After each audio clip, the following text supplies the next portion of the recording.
مساء الخير. امبارح حصلت لي حاجة قلت أقولها لكم رغم إنها حاجة تافهة، بس قلت أشارككم في مشاكلي التافهة. إن أنا امبارح كان عندي قلق بالليل وألم في ودني شوية عشان أنا تعبانة، فقلت خلاص بقى يعني أهدي اليوم وأجي أخد مسكن وأنام. وإذ أن الناموسة تجيلي. إحنا عندنا في التجمع الخامس، ربنا الحمد يعني يحمده علينا يا رب كده. الناموس مش ناموس، هو جاموس.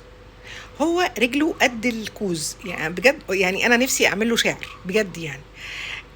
انا نايمه في نوم عميق وفاجئ اذ ان الناموسه بتقرص ودني وبتعمل صوت النحله، كأن في نحله في الاوضه والله.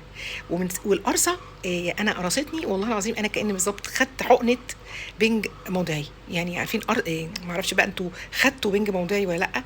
اللي يخدعوكوا الدكاتره كده يقول لكم خدوا بنج موضعي مش هتحسوا بحاجه، والشكه دي تيجوا انا بالظبط قمت اتفزيت بعد ما كنت خدت بقى وخلاص بقى نايمه بقى وفي امان.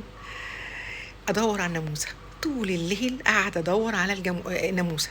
والله والله رجلها انا نفسي كنت اصورها، اصورها لكم من كتر ما قلقتني ومن كتر ما التجمع الخامس بقى فيه جاموس او ناموس كتير جدا. ارجوكم شركه الرش تلحقنا. يعني احنا خلاص الناموس هياكلنا، هياكل بتوع التجمع يعني بجد. وبعدين فعلا قرصته قويه، انا عايزه اعرف هو جاي من انهي من اي صحراويه دي، ولا انا مش فاهمه والله هو جاي لنا منين بالظبط. يعني ان هو رجله كبيره جدا وبيعدي السلك اللي احنا حاطينه. وبعدين انا عايزه اقول لكم خبرتي بقى، خبرتي ان انتوا ما تفتحوش الباب السكه الا لما تطفوا النور اللي فوق وتولعوا نور بير السلم عشان الناموسه ما تدخلش مع اللي داخل. لان انا عماله اقول هو بيدخل لي منين، انا عندي سلك ومأمنه وعماله برش يعني عامله كل حاجه عشان الناموس ما يبقاش موجود.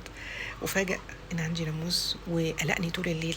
فارجو من شركات النظافه والبيئه انها تحافظ على صحه اهل التجمع اكتر من كده، تعمل مبيدات وترش زي ما بيرشوا لنا في الساحل ويرشوا. كانوا اول ما جيت بالتجمع كانوا بيرشوا.